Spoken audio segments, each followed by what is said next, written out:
Today we're going to talk about the rise and fall of the compact disc.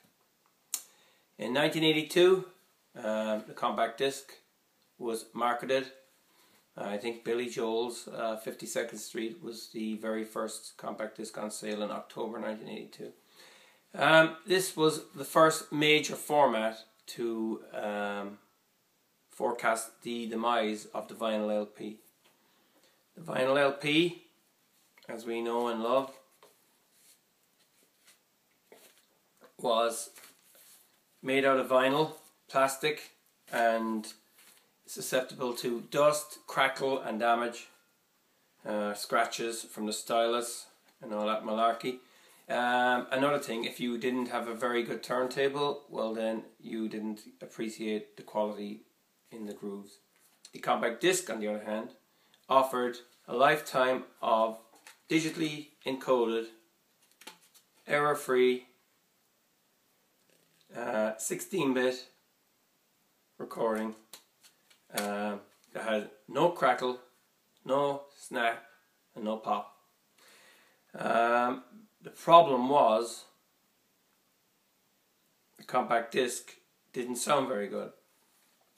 Everybody thought it sounded good because they were marketed and people were focusing on the crackle and noise of vinyl.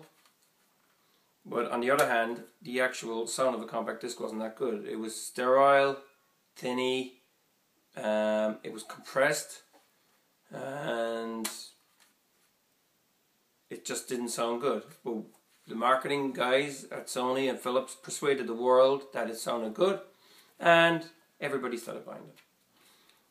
As the years progressed, compact disc by 1990 was probably the biggest selling format of all time, and everybody was waving at vinyl's coffin. Well, ironically, today compact disc is on the way out. They've come with all shapes and sizes and all different types of formats.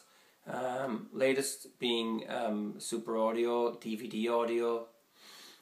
Recently I heard Dark Side of the Moon in Super Audio, expecting to hear wonders, and the vinyl version still beats it. Waste of time and money.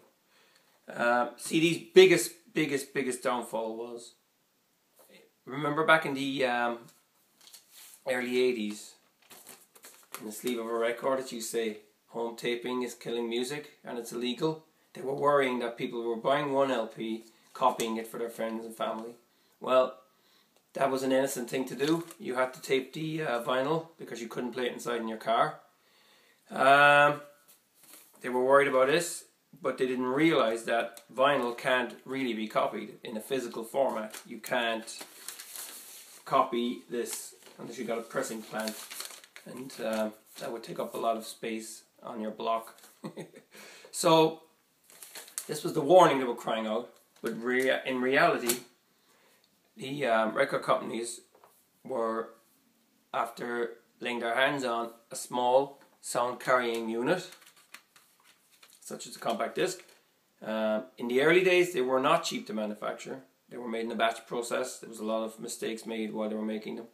But eventually when they got it right, they became really cheap to manufacture. They cost less to produce and they charge more for them in the shops. I mean, today you can buy a CD for 7 or 8 euros. 30 years ago it would have been probably £15. So they have become cheaper. Why? Because manufacturing has become cheaper. Another problem is nobody's buying them anymore. Why?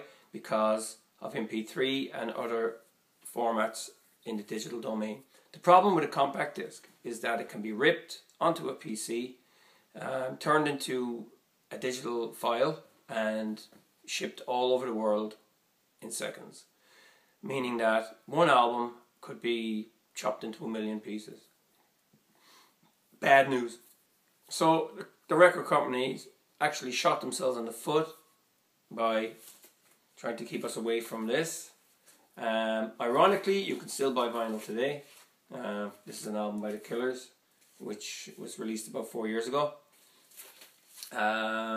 Most new releases are accompanied by vinyl. Blur have just brought out their full catalogue on CD, but also a huge vinyl box set. The sound quality from vinyl is still superior to compact disc. There's no question about it. But like I said, marketing, brainwashing, and everybody runs off and buys CDs. Most of the time, they're worth nothing. If you go online and look at a record site, you will see some vinyl LPs in nice condition going for a tidy sums of money. CDs don't have the same appeal. So what's next? Well, the way I see it is having a CD collection is just a waste of space. You may as well have a digital medium stored on your computer, on your iPod, or anything else stored on a hard drive. There's no point in having it hanging around. iTunes Store. Well, when a new album comes out in the iTunes Store, it's usually the same price as the CD in the shops. I think if I was going to download, I would demand a hard copy also, because you're getting nothing except 10 MP3 files. Doesn't matter what bitrate or what quality they are. You're just getting the MP3 files.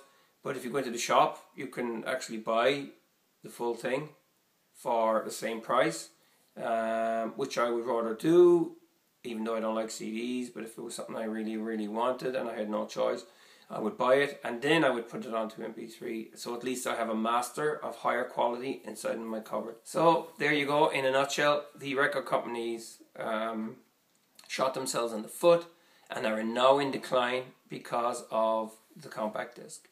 They were greedy throughout the 80s. Everybody ran off and bought it, expecting miracles. And it's a bum format. Another problem is, the proof is in the pudding.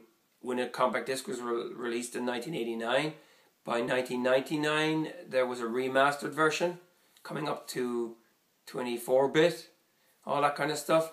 And then you have the Super Audio and the 96 kilohertz versions. Problem is that that's enough in itself, because if it has to be upgraded, that means it wasn't good enough the first time.